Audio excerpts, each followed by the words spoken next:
everyone, and welcome to another episode of Real Me and Colin, a movie podcast where you didn't really ask for it, but hey, I'm going to give it to you anyways. This is a podcast where I talk about anything, everything, well, anything about movies. I'm your host, Chase Lee, and hey, listen, guys, you know, if you're searching on the internet for some really, raunchy, dirty midget porn, and you accidentally came across my podcast, and you're not really a movie fan, well, maybe I can convince you to be one. Now, this is episode 97, and as you can tell from the title, we're going to be talking a shit ton of movies. And I said we because I have a guest. And listen, I told you guys this 2 weeks ago and last week that this guy was going to be on. I have mad respect for this guy. He's going to help me talk about his experiences at TIFF. And then I'm going to talk about my experiences at Fantastic Fest. We're probably going to talk about some of the same movies. And we're just going to tell you what we like and stuff. But I didn't tell this to Nick, and I'm gonna go ahead and just tell you guys because I'm gonna spring this on him, and I love it when I do this to my guests. So I have a board right here, and basically I have our top 3 slots for each person. Nick is on the top, I'm on the bottom, and so when we go through all these movies and stuff, I'm gonna ask Nick, do you want to keep it? And if he wants to keep it, he can put it on his list, and at the end of the episode, I will reveal to you what were Nick's favorite movies at Toronto International Film Festival and what were my favorite movies at the Fantastic Fest. Nick didn't know about that, and I sprung it on. Speaking of Nick, he is my guest today. We're going to go through this together. We're going to all join hands. We're going to trudge along through this. It's going to be fucking great. So the guest I have on today, a little background. He is a contributor on WeLiveFilm, and I am as well.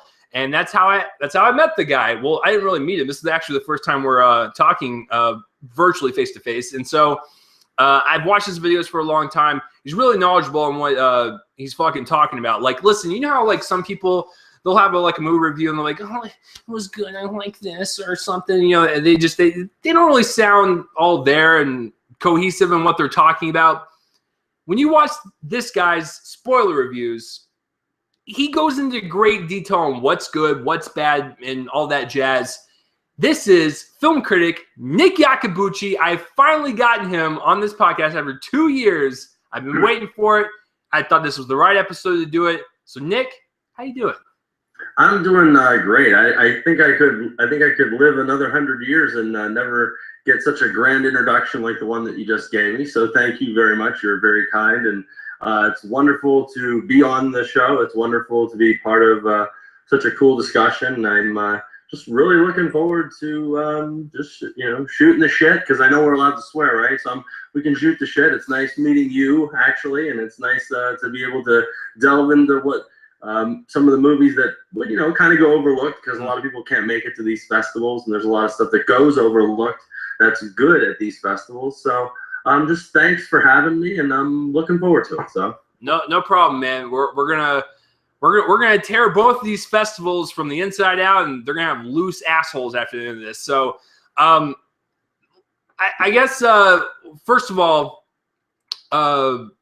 Nick, you should probably tell people a little bit about yourself and just how you got acquainted with WeLiveFilm and stuff, and just you overall, man. This is your first time in front of these listeners, so go ahead and. Well, once again, thanks for having me. Yeah, I guess that you can just kind of call me just a lifer. What's what started out as just somebody that's just a real diehard fan of film, no pun intended with the diehard reference in there. So, but honestly, since I was a kid, high school, drawing pictures of movie posters in class, and it's like 25 years later, I still will, sketch movie posters and such. It's, the passion for film is always there. I ran video stores for a very long time, kind of the Quentin Tarantino part of me. So I have all the movie posters that appear in my reviews. I have about 800 or 900 movie posters that I acquired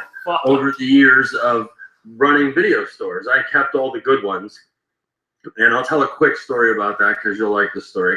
I used to tell people that there were 20 marquees. There were 20 poster frames, inside and outside, a combination of the two. And I said, if you came into my video store any day of the entire year and looked at any of those 20 posters, they all had something in common. And that was, Nick didn't want that one. because if Nick wanted that one, it wouldn't even be in one of those frames because it was already at my house. You know, I already had the posters that I wanted. So I acquired quite a bit of posters. Those are the ones that appear in my reviews. But when I was in the video business, people used to ask for my opinion a dozen times, 24 times per day. And you kind of got to be fun reviewing movies.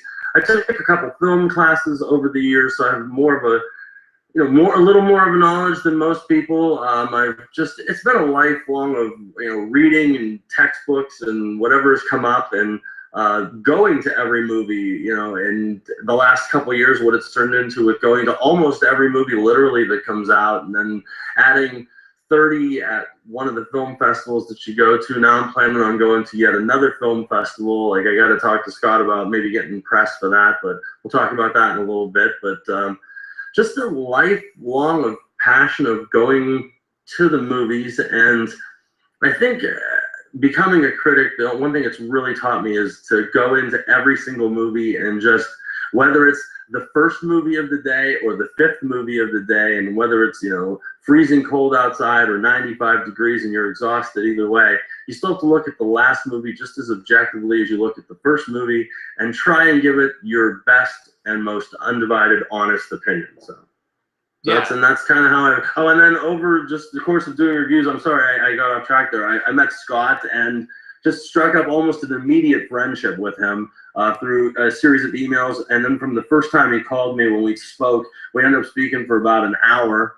And it was really just right from there, he wanted me to go to TIFF. And it was just a couple of months later that we met in person. And it was really it was funny because when I met Scott for the very first time, we were eating dinner about 4 hours later in Toronto, and we were talking, and I actually looked up at him. You can ask him, I'm sure he remembers this. I looked up at him, and I'd only met him like 4 hours earlier, and I said, it's like I've known you my whole life. Like, we were just talking about everything, life in general, not just movies and what we were doing. They're just, houses, because he was getting married soon when I first met him and stuff like that. So, we talked a lot about ourselves personally, but it was almost like we knew each other for a very long time, and it was almost just an immediate friendship, and it's become even a better friendship in the last couple of years. So. Yeah, I hope that answers your question. Yeah, no, that's a great answer. And what's really funny is, like, I met Scott for the first time face to face at South by Southwest this year. I went down there for a day. I saw him and stuff. He's tall.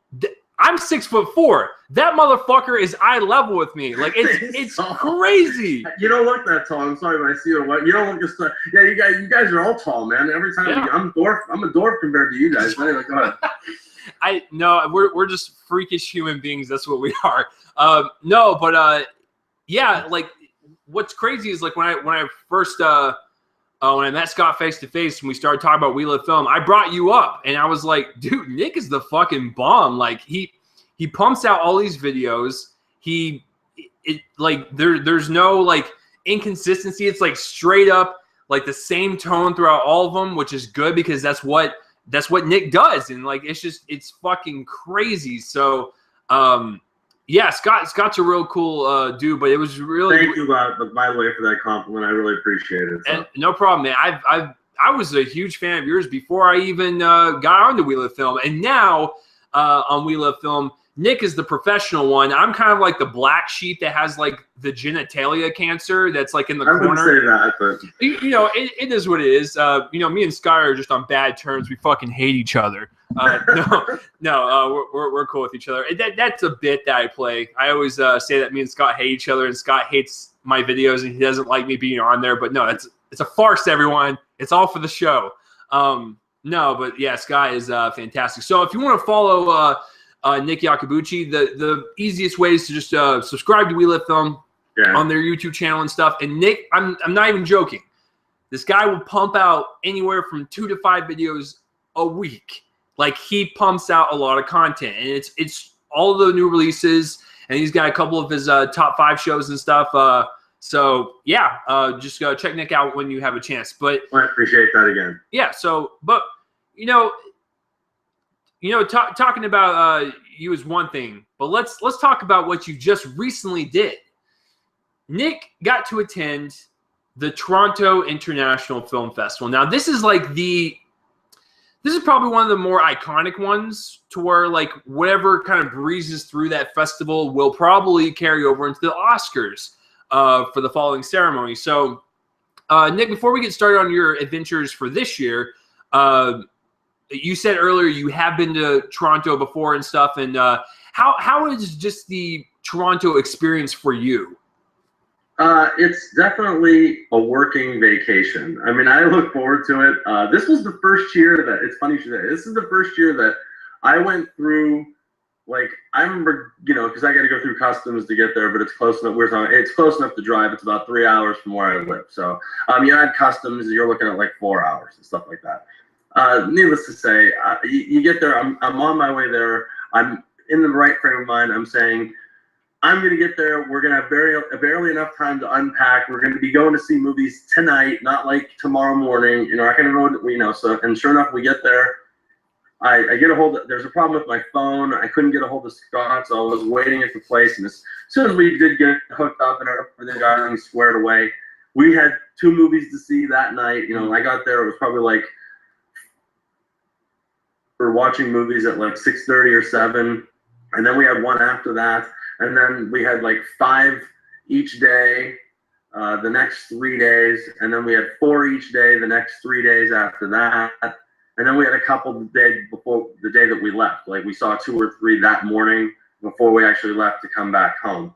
And it was, it can be a bit overwhelming. Like I was completely overwhelmed. I think the first 2 years, you know, that I was there. And this year I kind of knew what to expect. Yeah. I knew what we were going to be doing. And, you know, I travel lighter each year, but you gain more knowledge each year.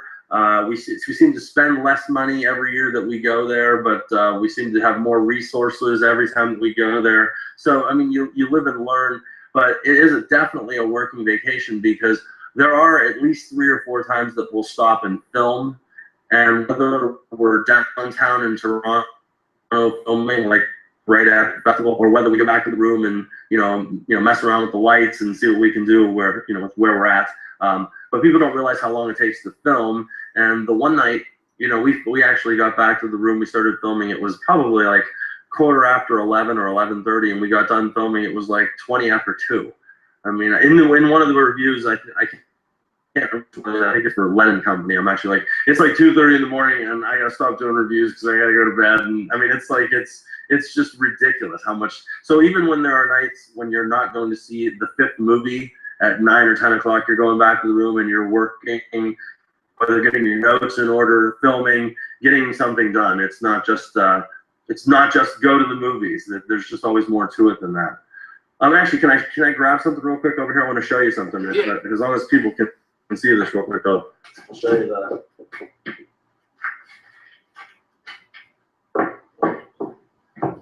That's the notes. Holy shit. Now you from 31 different movies. Okay, you guys can't see it, but literally the stack is that fucking thick. It's ridiculous. Yeah. It's 2 composition notebooks. Wow.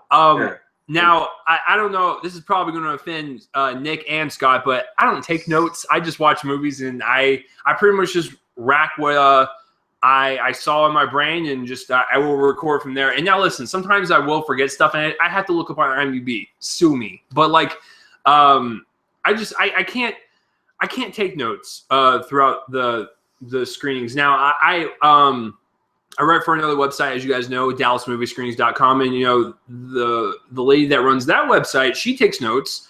She's professional, and she takes notes and everything. And I've never been a fan of taking notes. That's just not me. But you know, then again, that's just my style, and some people it works, and some people it doesn't. It's not a huge deal. So I guess I'm trying to figure out, like, off the top of my head how we're gonna do this. I'm thinking start with like start with the worst movies that you saw, then maybe go to the good ones, and then go to like the ones that just kind of blew your mind. And if there was a movie in that list somewhere that I saw at Fantastic Fest, then I can join in on the conversation. But until then, I can just ask you questions and stuff. because most of these I'm really curious about. And for all you guys that are listening there, really into the Oscar season movies and stuff, you need to listen to what Nick is saying, because most of these movies that premiered are going to be heavy hitters for the Oscars, and Nick has seen all of them for the majority, for the most part. So I guess let's start with some of the bad ones. What are some of the ones that just kind of reeked of like that horrible like shit smell, and you're just like, hey, I hate my life right now, and I just don't want to.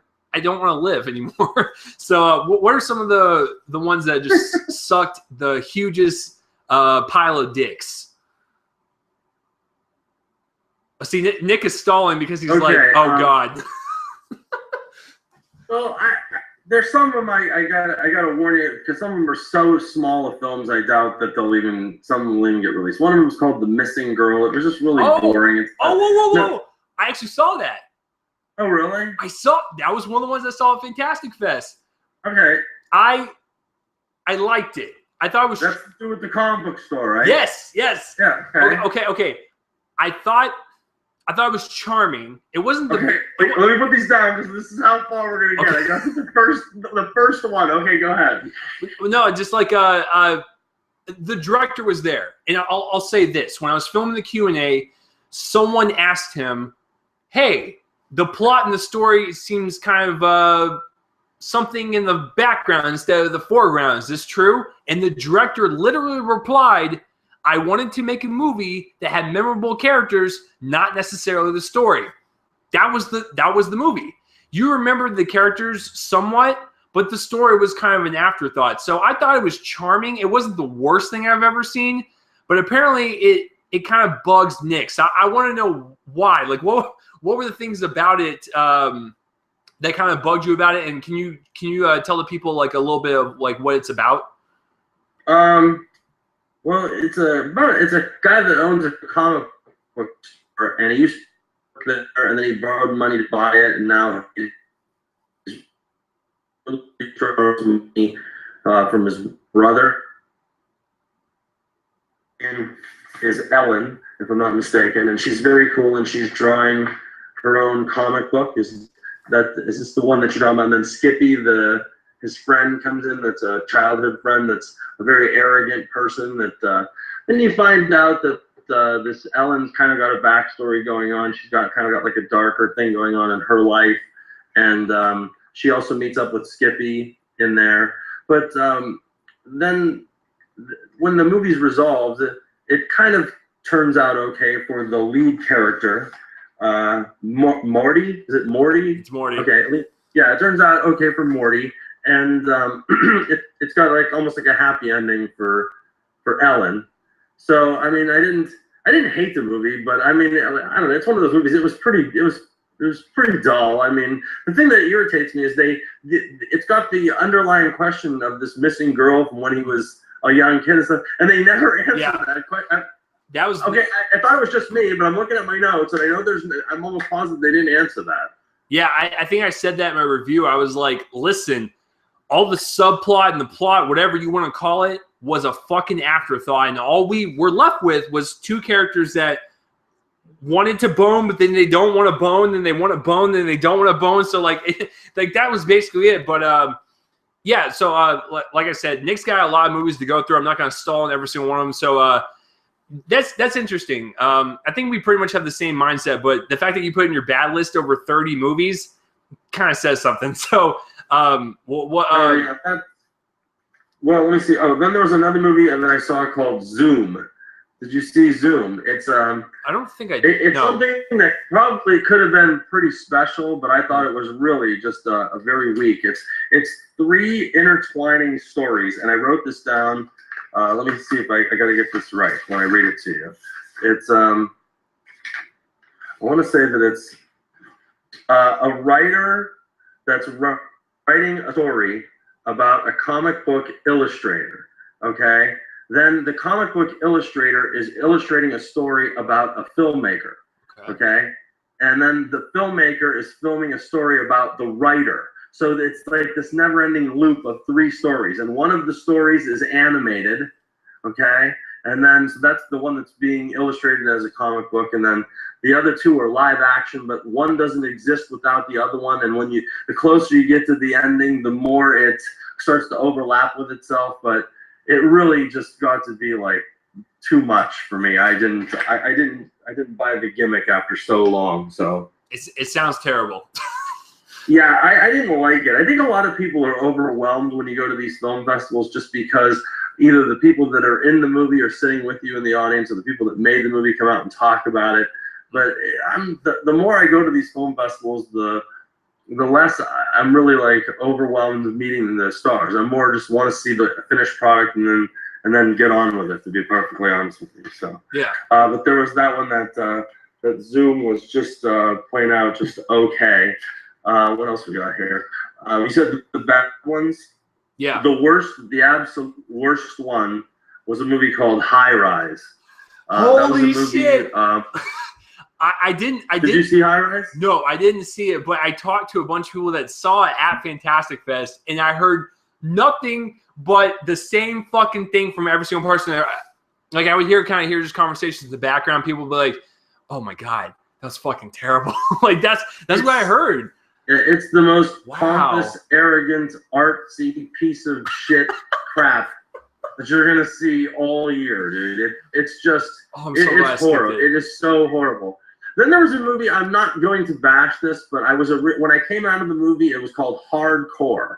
And when I came out of this movie called Hardcore, I turned to Scott and I said, "It's the worst movie I've seen at the festival." Blah blah blah. But the more I thought about it, and the more I went over my notes about this movie, the more I changed my mind. And I didn't give it a glowing recommendation, but I gave it 1.5 stars, and I was bordering on giving it 2 stars because it's just so brutal and violent and unrelenting. But then I was saying to myself, and this was the guts of my review for that one, is I was nowhere near the target audience for that film.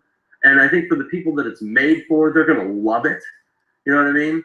So I'm saying I can't really fairly say that this movie stinks, because when I was looking at notes, the only critiques that I really had were things that I didn't like personally about the film. It wasn't that I was like really going against the filmmaker or anything. I did think it got to be monotonous, and it was a pretty basic concerns with the film, but I didn't bash it for what it was. And I already got like a couple responses back telling me like, thank you for the honesty or whatever. But I originally thought I was going to hate that movie, and I ended up actually not bashing it all the way through or whatever. Well, that's oh, sorry for interrupting. That was go ahead.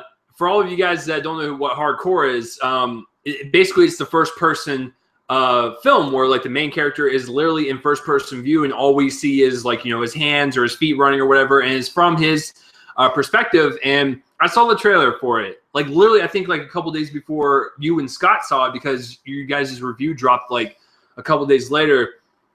The trailer looks fun. Now, me and Scott, me and Nick probably have a bunch of differences in movies. Hardcore looks fun. I'm not going to say it looks like anything that's like grandiose or anything, but like it looks like it could be like one of those midnight movies that you like you leave a bar at 2 a.m, you're like super drunk, and like you just want to go see a movie and just like throw up and have sex in the back of a theater, and you want to have something playing in the background. That's it. Yeah, that's it. So yeah, I just had to tell you guys what hardcore was, because I literally just saw the trailer for it, and it looks like a shit ton of fun. So I'll probably see it at some point. But continue on, Nick. Then just a few others. One that Scott liked more than me was a movie called Into the Forest, and I just thought that the movie was good. It could have been better. That'll probably get some kind of a wide push, if not just a limited push. But Ellen Page and Evan Rachel Wood are in that movie. Then Equals, I thought, was another movie that just could have been better. I think Scott liked this one a little more than me. Not that I hated it, but it's just not something I'm giving like a glowing endorsement over. That's Kristen Stewart and Nicholas Hoult. Then a movie that I thought was just I'm not gonna say it was a bad movie, it was just a disappointment, was The Family Fang, which is the follow-up, Jason Bateman's second feature film as a director. And I'm still raving about Bad Words, and I saw it ago at TIFF 2013. I'm still talking about that movie. I think it's just an awesome movie. So I was really looking forward. I love him as an actor, but this movie was just weak. It wasn't a terrible movie, but it wasn't a great movie. And then There was another movie called Forsaken with Kiefer Sutherland and Donald Sutherland, and it's not a bad movie. It's not a great movie. It's just kind of like an extension of him playing Jack Bauer, only he's in the Old West. It's even from the guy that directed it is John Cassar. He's one of the creative forces behind the TV show 24 and has directed Kiefer Sutherland probably like 100 times over the year. But a movie for what it was. It's not a great movie. I'm going to give it an endorsement because I really like Kiefer Sutherland, so I'm biased in that, okay? But if you're just a fan of like Westerns or something, you might like it. But if you're not going to like it. It's, you know, the hero's in his 40s. So if you're, you know, half my age and, you know, you're not going to like it, then forget it. You know what I mean? So, but yeah, those are probably about the worst of the worst. The ones the notes that I grabbed right now. So. Okay. So out of all those, to be honest with you, I've seen the trailers for some of them. But I think, honestly, if I had to pick out of that whole bunch for something I would actually pay for or just love to see is Hardcore. I think that one is probably going to be the most fun for me. Everything else just kind of listen, I've seen Nick's videos to a point now where, like, I can kind of, like, hear the tone in his voice to where, like, you know, if he doesn't really like it, I kind of trust him because he's like 90% right half the time. So, you know, I won't be checking any of those out because I'm going to be honest with you, when I saw most of those trailers, none of them really grabbed me. Hardcore, while it may be excessive, it grabbed me. Like, it was something that I didn't really expect because when that trailer popped up online, I saw it was like Charlton Copley action movie. I was like, what in the fuck? So I clicked on it. When do you watch it? You'll be saying that a lot. Awesome. I can't wait.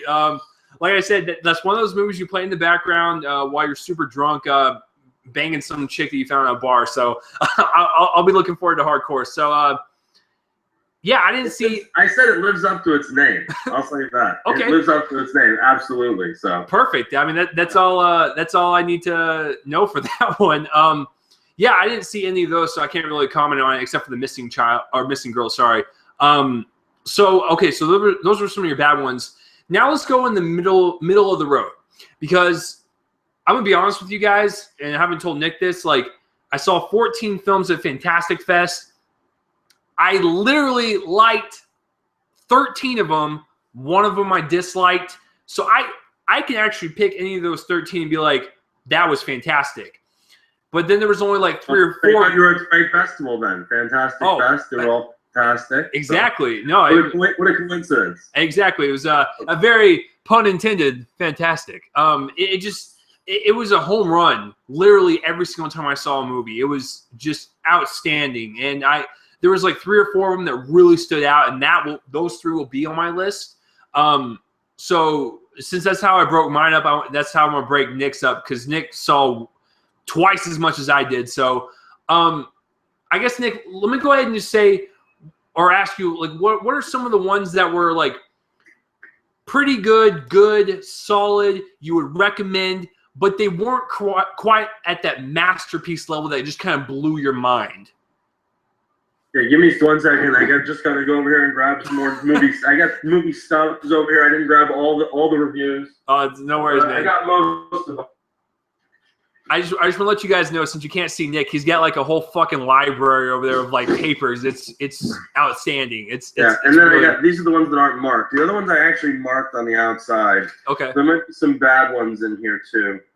That's in Godson. Well, just kind of fly through them, and if I've seen one or if I have a question or whatever, I'll talk about them. Well, these are the tickets. I didn't need a whole lot of tickets this year because Movie Man Menzo gave us. We got press passes. Yeah. So I had some of these with tickets in them. So here we go. Yeah, Zoom already talked to Equals. Okay. Hardcore. Yeah, that's definitely an okay one. Hyena Road was a war movie about the Canadians in the Afghan War, and it was the war scenes were really good. The drama scenes were really predictable and pretty standard, so I thought that was like middle of the road. I think I gave it like 2.5 stars. Then there was a movie called Maggie's Plan. We saw that, I think, the very first night that we were there, with Greta Greta Gerwig. Greta Gerwig. Oh, yeah. Yeah, she's an indie drama queen, and she was in it with Ethan Hawke, and it was supposed to be like a romantic comedy, but it was pretty middle of the road. I gave it like either 2 or 2.5 stars.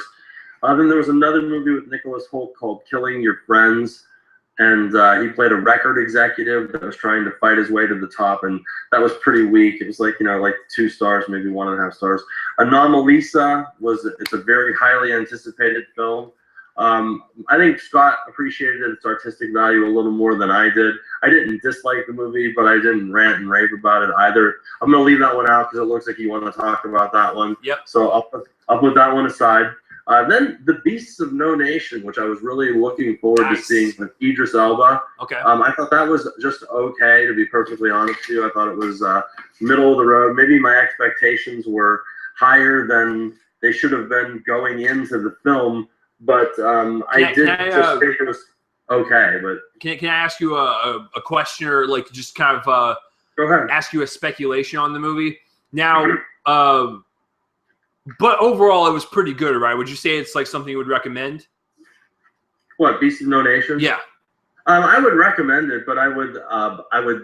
There's definite reservations. Like it has a lot to do with like violent killing for long periods of time involving children and women, and they don't care if they're showing you women and children, and sometimes it's the women and the children that are committing the atrocities. So yes, I would recommend it with reservations. Make sure that's, not everybody likes Pulp Fiction. I think it's a great movie. Not everybody likes to see men getting raped. You know what I mean? So you have to figure, who are you recommending it to and stuff like that. So I did like it, but I liked it nowhere near as well as I thought I was going to like it. But it was really good. Or it was good, I should say. Do you think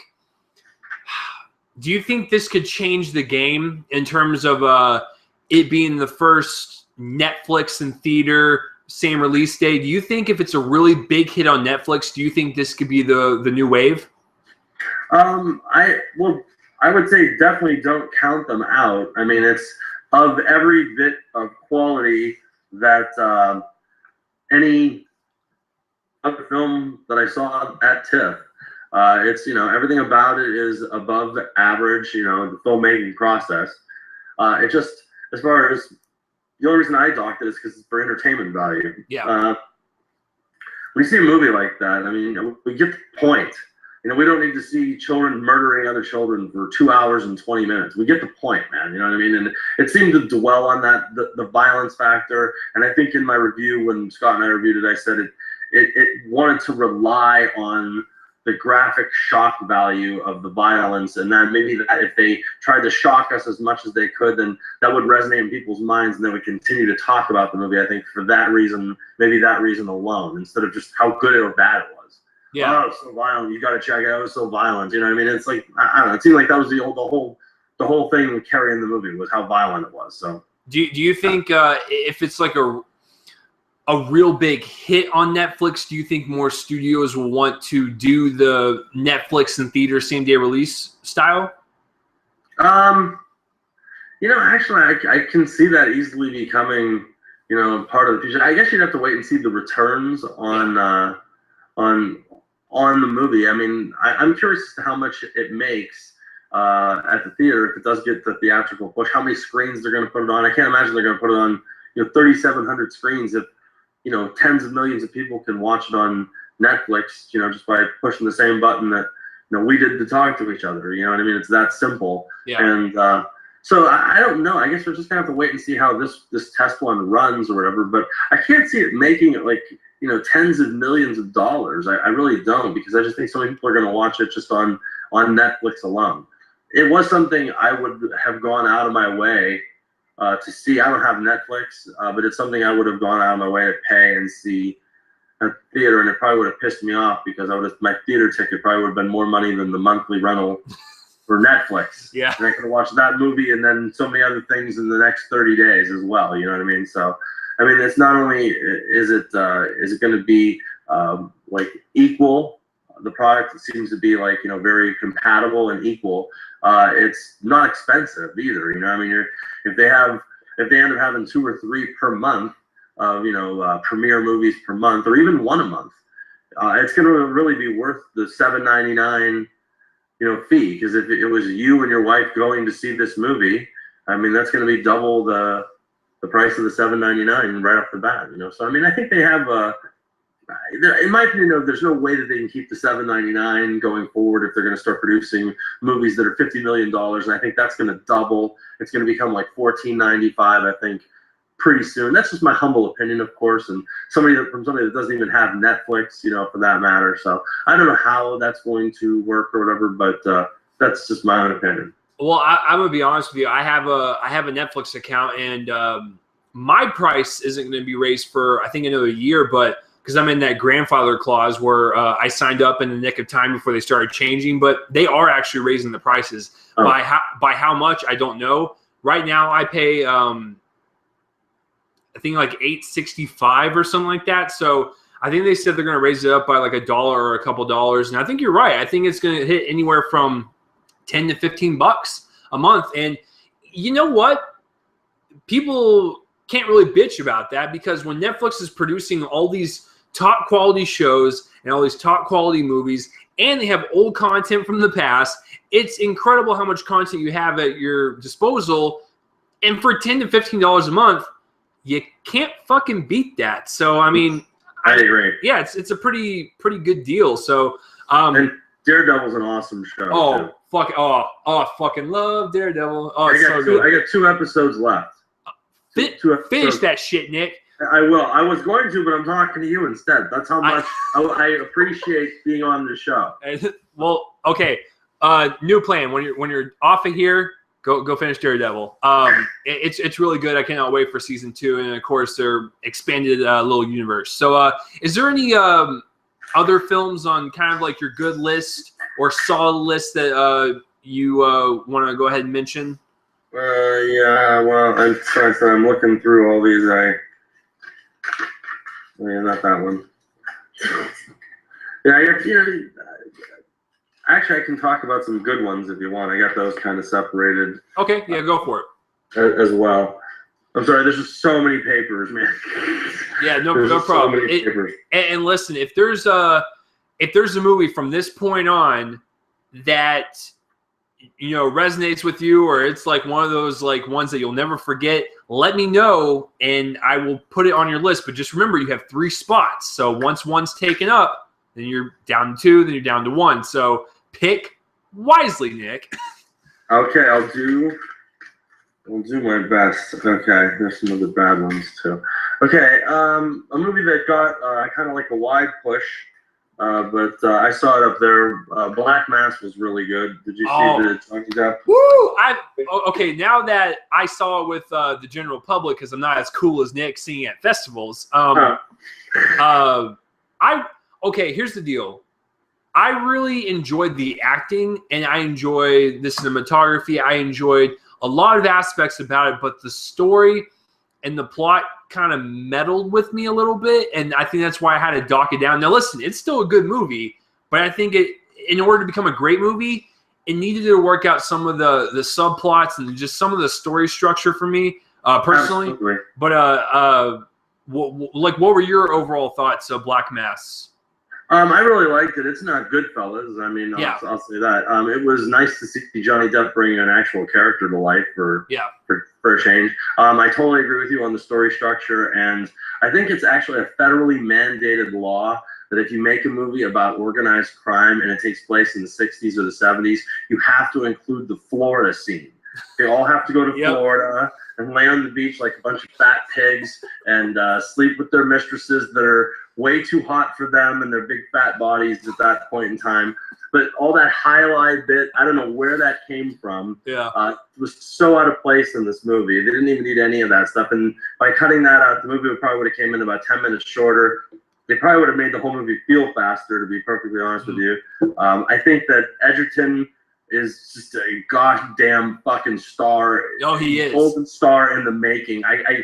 I think he is just as every bit a part of this movie as Johnny Depp. I think as the movie plays on, without trying, he is neck and neck with Johnny Depp as like the star of this film. I think he's just really great. This is no Donnie Brasco. I still think that's far and away Depp's best like gangster movie or whatever. I could watch that movie every day. But this is a really good movie, very entertaining. And this is one that's got a lot of rewatchability. I think like when you sit down with your buddies after you're leaving the bar and you got a 12-pack, I could see putting on Black Mass and just watching Johnny Depp kill people for 2 hours just for fun. And doing that from 1:30 in the morning until 3:30 in the morning until you're passed out, still watching them kill people or whatever. So I mean, I could see that. So I liked it. It wasn't great, but I liked it, and I thought it was just a really entertaining film. So what'd you think? I mean, I pretty much agree with everything you said. Like I said, if they would have fixed some of the story structure and some of the random scene jumping and really just kind of tighten it, that would have been a badass gangster flick. That would have been one to fucking remember. And Nick is right. Joel Edgerton is having a hell of a year. I never asked Nick about this because I didn't see his review on it. But did you like The Gift? Yeah, I really liked The Gift actually quite a bit. I thought awesome. He wrote a movie called Felony that I saw at Toronto last year that he starred in. Then he wrote The Gift, and he's the director of The Gift. Plus, he was, like I said, neck and neck with Johnny Depp in performance in this film. He's a talent not only in front of the camera, he's a talent behind the camera. I first took notice of him when he went head-to-head with Tom Hardy in Warrior, which I picked as the best film of, I think, of 2011. That movie's just, wow. I thought it was just a perfect. I love that movie. And I was expecting to see something like mediocre, and I think just the fact that it was so good, it kind of blew me away or whatever. I really just like that movie, but I think he's a huge star in the making, whether it's the Warren Beatty, Robert Redford behind the camera, or the major star in front of the camera. There's nothing gonna hold that guy back. He's that good. So I think. Yeah, he's a fourth. Listen, guys, when you watch the trailer for The Gift, it looks like a generic stalker movie. But then once you watch the movie and when it's done, you realize that this fucking guy had never directed a movie in his life, and he just knocked it out of the park for his first one. So it's a tension-filled thrill ride, and that's exactly what Black Mass is. Joel Edgerton, dear God, this guy, like Nick said, is going to fucking blow up, whether it's in front or behind the camera. The guy is a superstar. So Black Mass, real good. Yeah, Black Mass, regardless of its problems, I think you should still see it because Johnny Depp is disgusting in it. Like, he's gross. He's a gross fucking human being. The wife scene, Nick knows what I'm talking about, the stroking of the face. It's disgusting. He's a gross, sick sack of shit. So yeah, Black Mass. If you guys have not seen it, please check it out, especially if you're into gangster films. So Nick, what are some of the other ones on kind of that good list? Okay, I'm going to run through a bunch of titles, then you can just shout one out when I'm done running, but I'll run through a bunch of ones. The movie The Ones Below, it's a very small movie. I hope it gets an opening. Okay. It's like a small thriller that takes place in London. The movie I Saw the Light is supposed to open November 27th. It's the life story of Hank Williams Sr. Really good movie. The Meddler with Susan Sarandon. I really hope this gets a push. A wonderful, I don't even want to call it really a romantic comedy. It's just like a fun family film. It's got some, romance for, mature adults, but it's just a fun film to watch and a great film to be a part of. The Danish Girl with Eddie Redmayne, they're already talking about maybe another Oscar for him 2 years in a row. The Martian, which opens this Friday with Matt Damon. The movie Truth with Robert Redford and Cate Blanchett. That's the story of the CBS story where Dan Rather ended up retiring because of this. It's kind of not in disgrace, but they kind of ran a story about President Bush, and they didn't have all the facts, and then they ended up screwing up pretty bad. So that was a good movie. The movie Where to Invade Next, the Michael Moore documentary was hysterical, but it was awesome, every part of it. And then Room, the movie with Brie Larson and the little kid where they're stuck in the room, and Spotlight with Michael Keaton, Ruffalo, and really everyone else, Rachel McAdams. There's a bunch of people in that movie. It's really good. Those are the best movies I think I saw. I saw a bunch of good stuff. I'm really happy with this year. Sometimes, like the first year we went, we saw everything good at the very beginning of the week. The second year we went, we saw everything good at the end of the week. This year it was kind of really like spotted out, like some good stuff here and there, like scattered throughout. So it wasn't like good or bad any one time. So anything there stand out for you? Oh yeah, I got tons of questions for you, bud. So buckle up. Okay. So let's start off with what's the Hank Williams one? I Saw the Light. Yes. Okay. So as you guys don't know, like what Nick says, the Hank Williams story, but who is playing Hank Williams? That would be Tom Hiddleston. So everyone's kind of wondering, you know, first of all, can Tom hide his accent? And second of all, is this kind of like one of those career-defining performances, or was it kind of like middle of the road, or what were your overall thoughts of Tom Hiddleston's performance in the movie? I really liked the movie a lot. I thought it was a really great depiction of a very known figure. Hiddleston is great in the movie. He doesn't, unfortunately, I don't think, achieve Joaquin Phoenix walk the line status, but I don't think the movie itself achieves walk the line status. I distinctly remember walking out of the screening, and there was a gentleman next to me. He said he was talking to his wife. He wasn't even talking to me. And he's like, it was just a cheap imitation of Walk the Line. Wow. And I turned to him, I go, why would you say that? I go, it's just a different movie. Yeah. I go, he's a different person. It's not Johnny Cash. Yes. And then I even started talking to the guy, because you can do that at TIFF, because chances are the person is there for a reason, you know. So I'm like, you know, Johnny Cash lived to be like 75 or 76 years old. You know, there's a lot of life to be told there, you know. And the guy became discovered, Hank Williams became discovered at like 23 and died at 29. So he had like 6 years to tell really this guy's whole existence or whatever. And for the short time that the gentleman was famous, they did a lot with it. I thought his performance, the accent's flawless. His mannerisms when playing the guitar, I think it's him singing. I didn't look into it that much, but I read on the film itself some of the production notes, and it said that in between takes he would sing to the cast. So he must know how to sing. It sounded pretty close, you know. I mean, it might be him, it might not be him. I would venture to say it's probably him, but he captures the mannerisms of the singer, the mannerisms of the gentleman. One thing I really liked about the film is it doesn't portray him as this, you know, this saint. Yeah. You know, the guy was, you know, the guy lived the life, you know, and made poor life choices, and it doesn't shy away from any of that. It, you know, hits all that stuff pretty much head on, and that's cool, because nobody wants to see a fluff version of the man's life. They want to see the real version of the man's life. So it's really good. I really enjoyed it, and I've always liked the singer, so I was very happy to see it. I didn't even know that they were making a biopic of the gentleman, and when I heard I was going to see I Saw the Light, I'm sitting down, I'm writing out my you know, scribbling out some notes, you know, and I says I Saw the Light. I'm like, I wonder if this has to deal with Hank Williams in any way.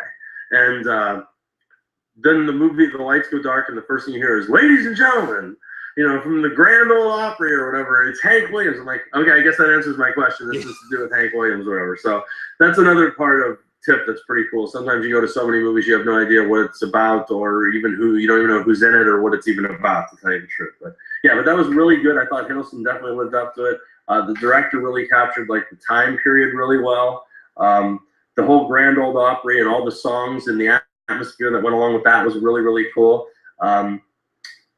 Let me see here. Pretty much everything I just said. You know, it's a really good movie. But Hiddleston's really good. You don't think of him. I don't think of him really as a self-destructive personality, but he brings that to life pretty good here. I think Elizabeth Olsen, this is her best turn in front of the camera. Okay. She's got a lot of screen time. She brings to life not a very likable character, but a very convincing character. And you know, convincing and likable don't always have to be equal when it comes to a performance, whether the performance is good. She was really good, very convincing, you know, for a difficult woman for us to like. So, but it was good. Okay. And I guess because I was trying to think of something to kind of cap it all off, since these are mainly Oscar push movies. So I'm gonna ask Nick, after every single you know, of those movies I wrote down, you know, Oscar chances. So Tom Hiddleston, nomination? No? I doubt it. Okay. I bet you this will get him some screen credit, and people will definitely look at him, you know, differently. But I don't think, I would really be surprised if he gets like the Oscar push for this. It's just not Joaquin Phoenix like wow factor, but it's good. It's Okay. really good. It's a step in the right direction, and I just don't think it's that next level Oscar caliber gold. So Yeah. Okay.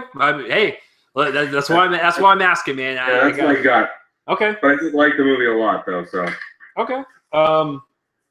I have to move to this one next because a lot of people are asking about it. Nick and Scott are the only two people I know that have seen it. So, The Danish Girl. Now, I liked it. I mean, do you think Redmayne could pull a Hanks and do 2-year win in a row? I guess he could. I don't think it's.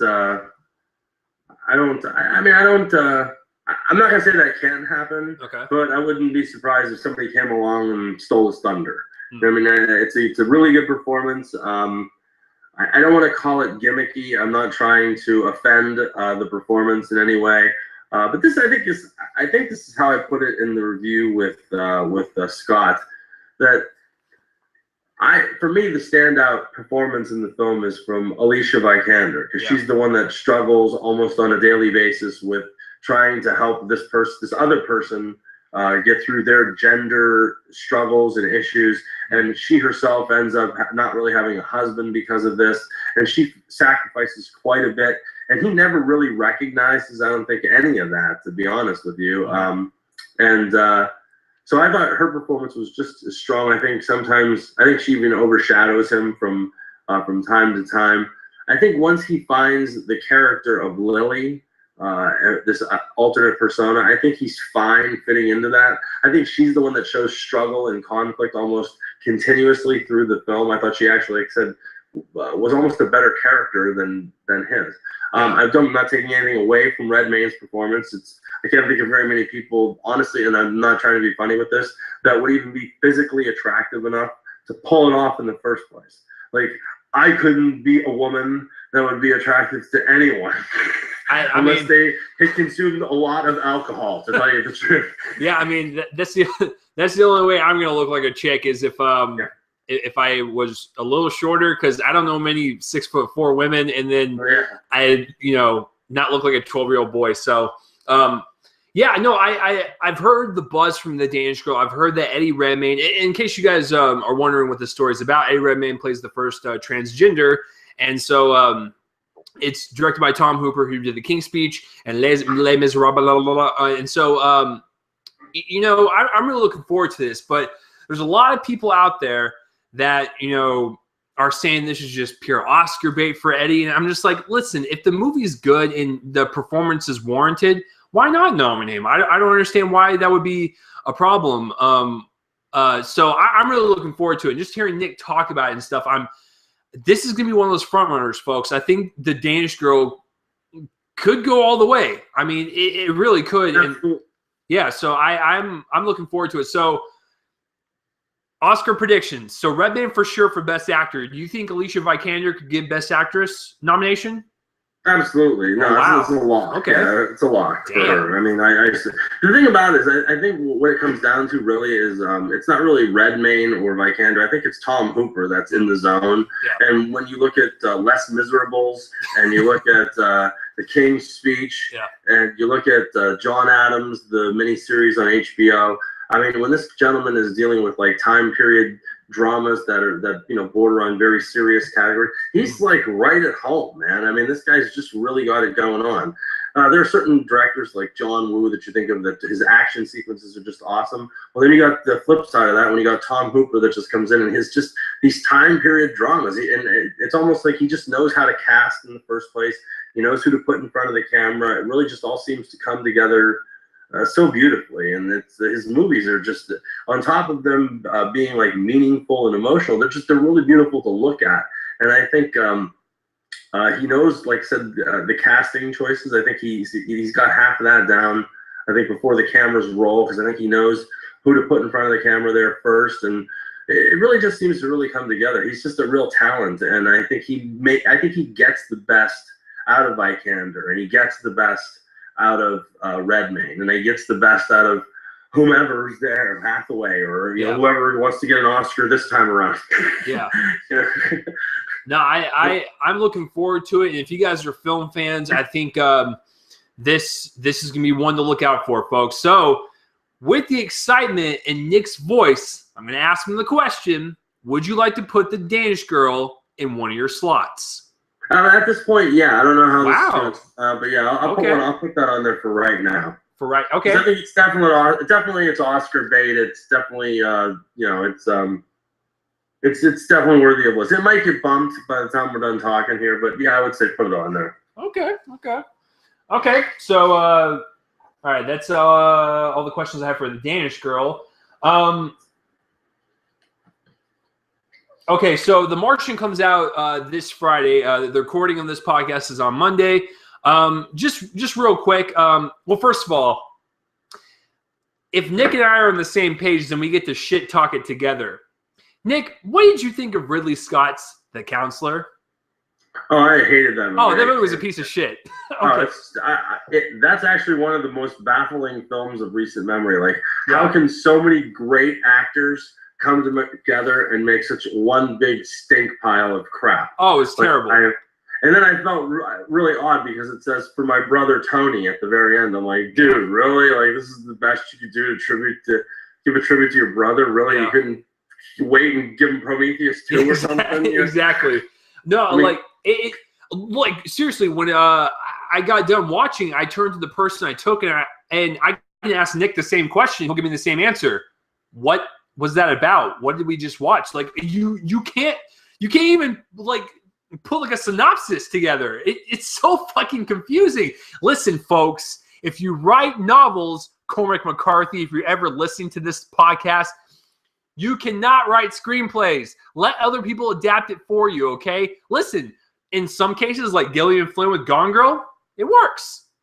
But for The Counselor, it did not work. Do not do that, sir. Cormac, just stick to what you do. Let people adapt it. You'll be good to go. So with that being said, is The Martian a nice return to form to Ridley Scott? And what were your overall impressions of The Martian? Listen, I haven't heard this much positive buzz about a movie in a long time where, like, unanimously, everyone really loved it, and I haven't heard one person say that was pretty bad. So what did you think of The Martian, and is this a nice return for Ridley? It's a nice return to form for Ridley Scott. It's a nice return to form for Matt Damon. It was one of the highlights of TIFF. It's awesome.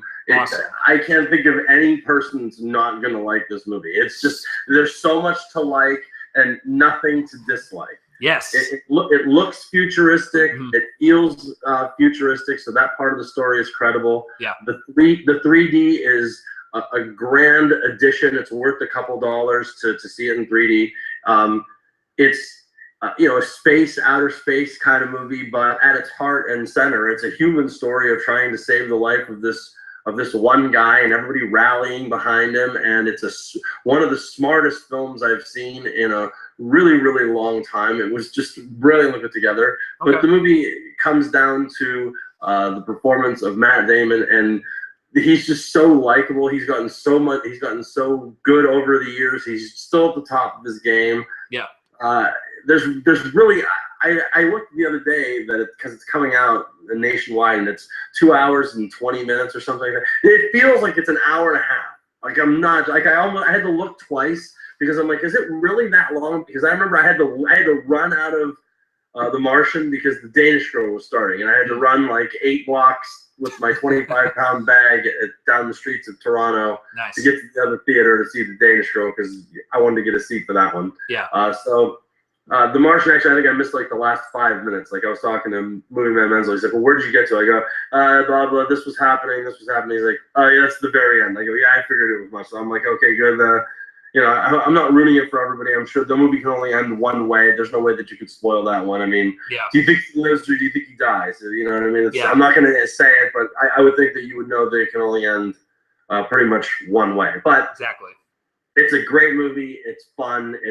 I can't wait I think I'm going to take my parents to go see it because it's really something that my dad just loves, like stand-up and cheer movies, and this is a perfect example of one of those, and it's great. It's great. It reminds me so much of Life of Pi and Apollo 13 and Castaway, when it's, it's like one person against, massive amounts of nature, and whether it's, from here to Mars, or somebody's trapped on an island in the middle of nowhere, or the kid on the boat, or whatever. They have to use whatever the limited amount of resources are around them in order to survive day by day. And that, when you make a movie like that, it has to be intelligent, because if it's not, you don't have a movie to begin with. And Tom Hanks made it work in Castaway. That young kid made it work in Life of Pi. And Damon makes it work in this movie, absolutely, for sure. It's so interesting. It never gets boring. It's funny. There's like many humorous spots in the film. All the characters are like a known actor down to the smallest performances, and all of them have their own moments. I mean, nobody's completely left out, but there are some people that get bigger parts than others. Okay, I'm not going to lie, but nobody really is just sitting out there left out in the cold or whatever. So I have almost nothing bad to say about it, except that the one thing that bothered me about the entire movie is it copies Castaway and Apollo 13, wholeheartedly. Yeah. And Damon's attitude, like, through the entire movie is, like, really upbeat and positive. Oh, we're going to do this, we're going to, and that's great. But, I mean, like, even when it first happens, he's like, oh, okay, we're going to be fine, but we're going to con. It's like, dude, this guy would be shitting his pants. Oh, dude. I would, too. He'd be shitting his spacesuit. He'd be filling out with diarrhea. Okay? Hey, listen, I start freaking out and shit my pants when I can't go down the road and know where I'm going. Like, so if I'm stuck on a fucking planet, I'm going to be freaking out. So, no. Some minor things, but I docked it just for that. Other than that, it's a great movie. It's something everybody will love. It's an awesome movie. One of my favorites of the year. So oh my God, that makes me so excited. Like, because I've heard nothing but extremely positive things, and I'm looking forward to it a lot. And it opens nationwide this Friday, guys. So at the recording of this podcast, which is Monday, it comes out on the 2nd of October. So go check it out. Nick Iacobucci approved, son. So I have 2 more movies to talk about, and I guess we'll start forming your list. So I'm looking forward to this one, and so was Scott. Let's talk about Room with Brie Larson. Now, if for all you guys don't know what Room is, basically this, I'm not gonna say anything, because according to like Nick, Scott, and a bunch of other people, it's best going in not really knowing much. So here's like the basic, like, thin line of what this is. A woman and her son are stuck in a room. They've been there for a long time. They don't know why. They try to find out. That's basically it. And for all you guys who don't know who Brie Larson is, she's been in movies like Short Term 12, and she was in movies like 21 Jump Street, for all the people out there that didn't see Short Term 12, and she's just a fantastic. At this, you want to talk about someone that's going to like rise up like an Alicia Vikander or something?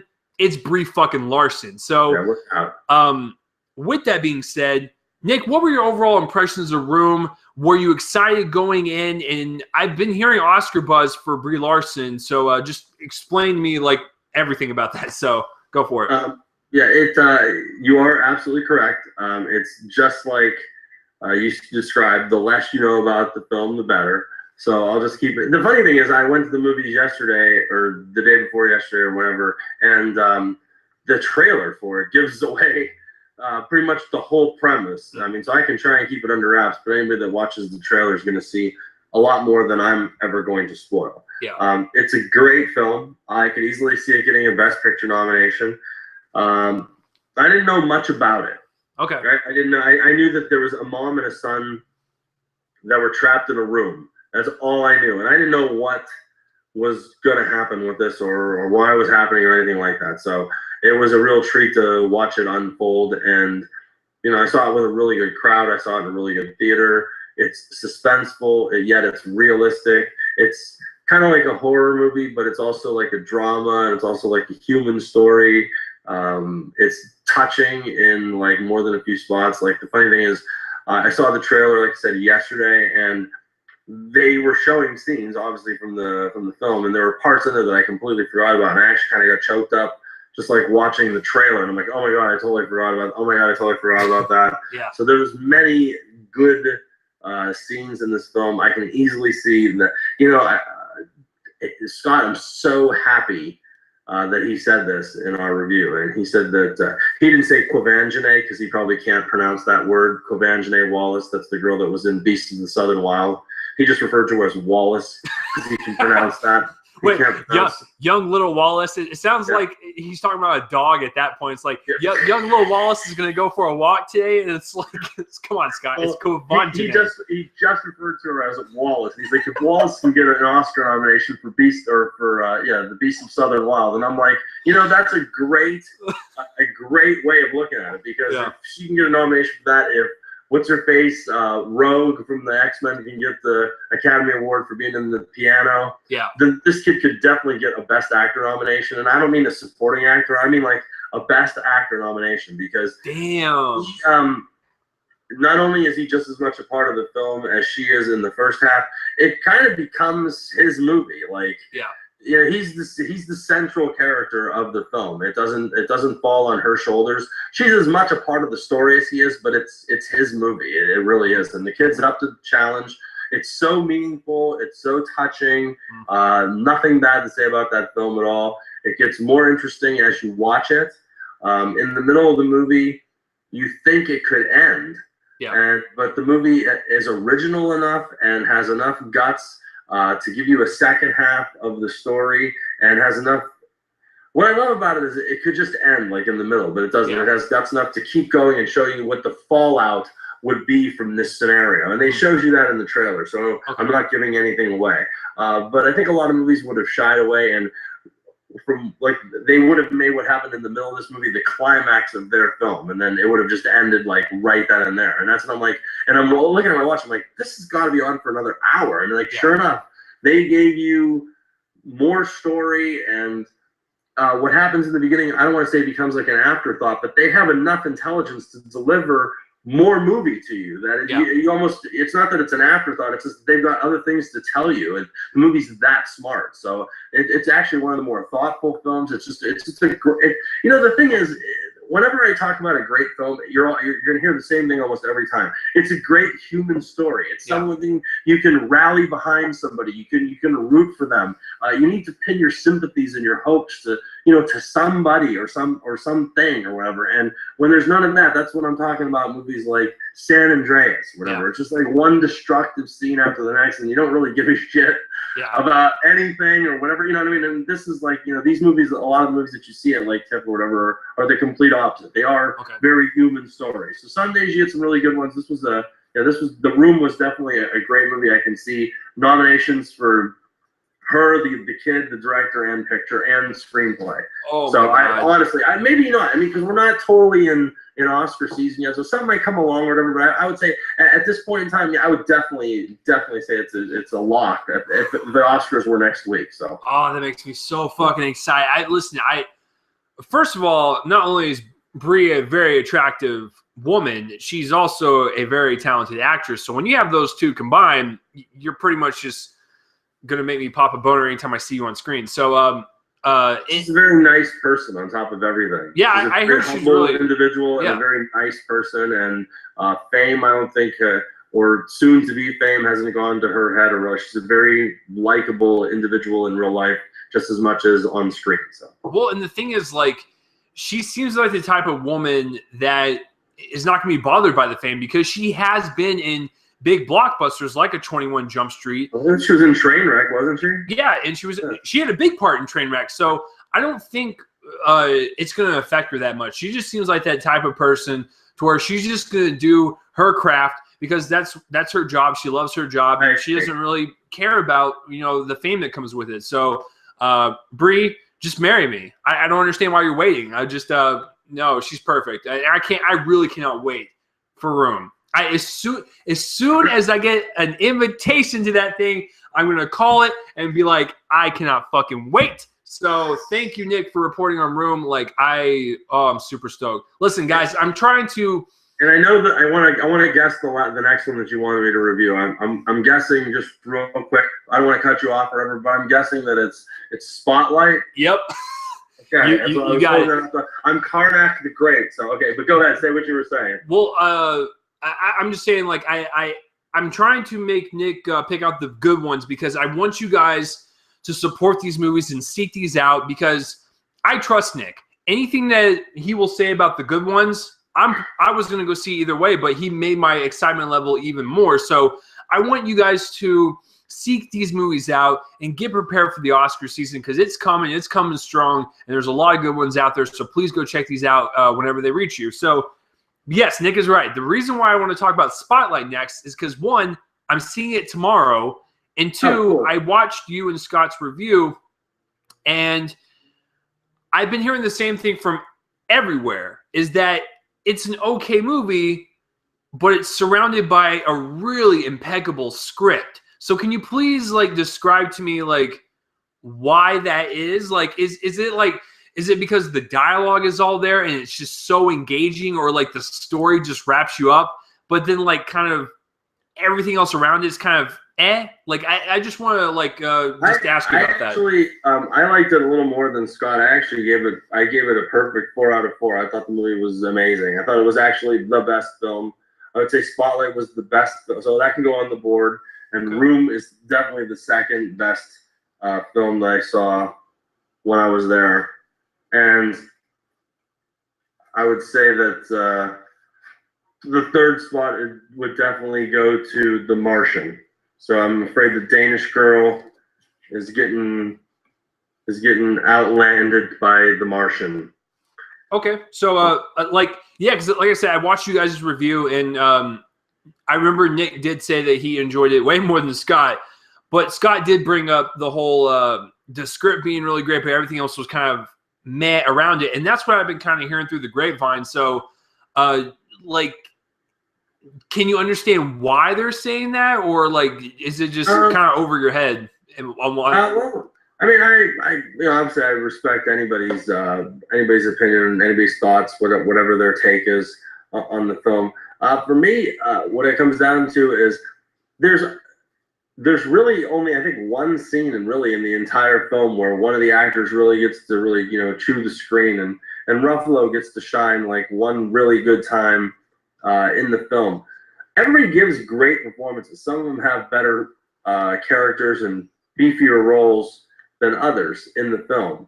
They all do a great job. What I think is what makes this certain movie is the fact that right off the bat, it's an interesting story. It gets more interesting as it plays out, to the point of you feel engaged in the story. You want to see this through to the end. You feel almost connected to the story, kind of like All the President's Men, or something to that effect, where you feel like you're part of these reporters going in and digging down deep and finding out this information and bringing it to light. You want to see this happen, kind of like The Insider with Russell Crowe, Michael Mann's brilliant movie about blowing the whistle on the cigarette companies, that as well.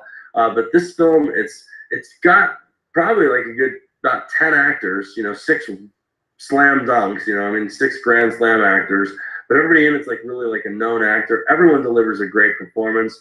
There's no love interests in this. The story is strong enough on its own to really just carry itself from start to finish. They don't ever have any worthless subplots in there. I didn't think any of the movie really felt wasted.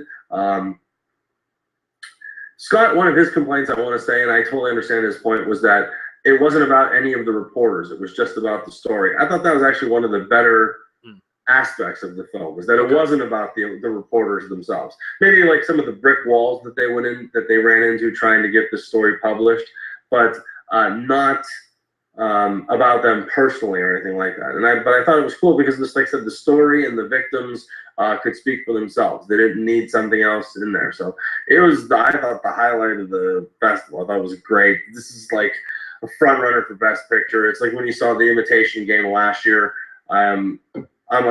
I said this year, I go, either Spotlight or Room will win the People's Choice Award. And last year, him and I, Menzel and I, we both knew that The Imitation Game was going to win the People's Choice Award. So whoever wins the People's Choice Award is usually a lock for a Best Picture nomination, and that was Room. But I would be surprised if Spotlight didn't.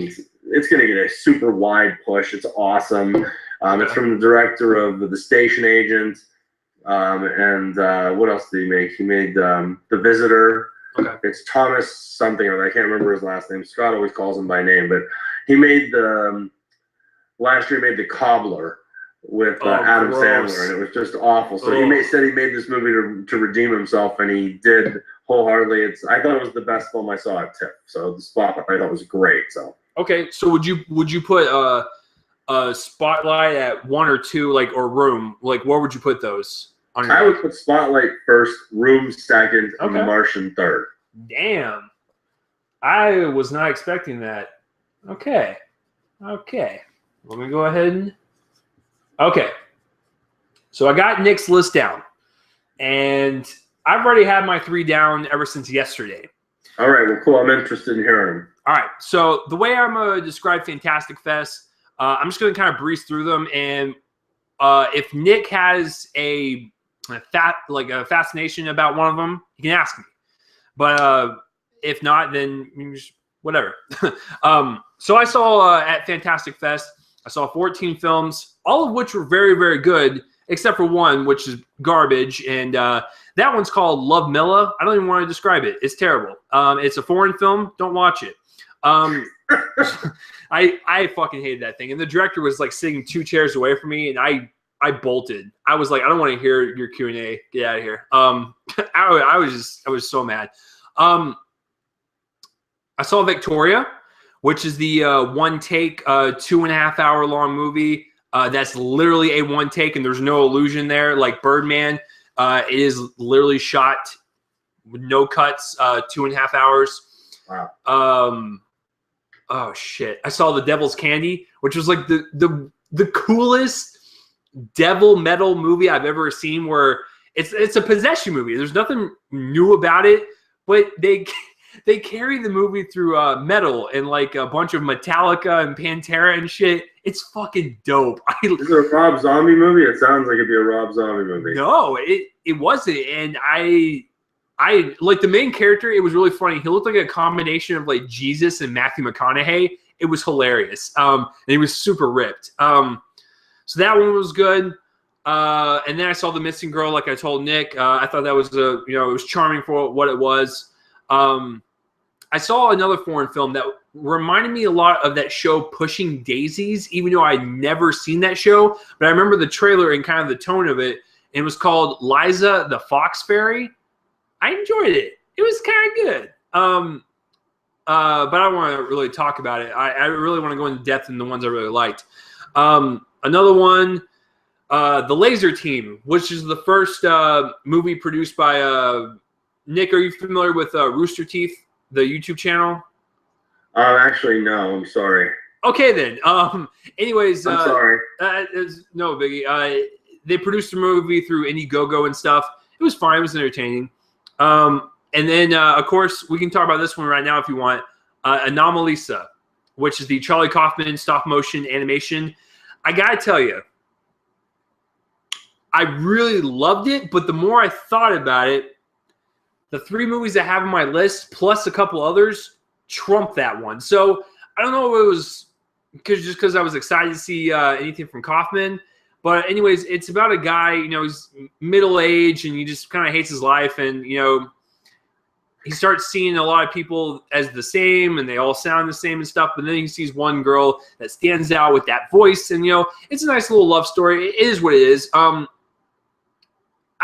I said, I thought it was pretty good, but I'm not going to like rave about it or anything. Now, Nick is on the other side of the fence, like he said earlier, where the animation distracted you, correct?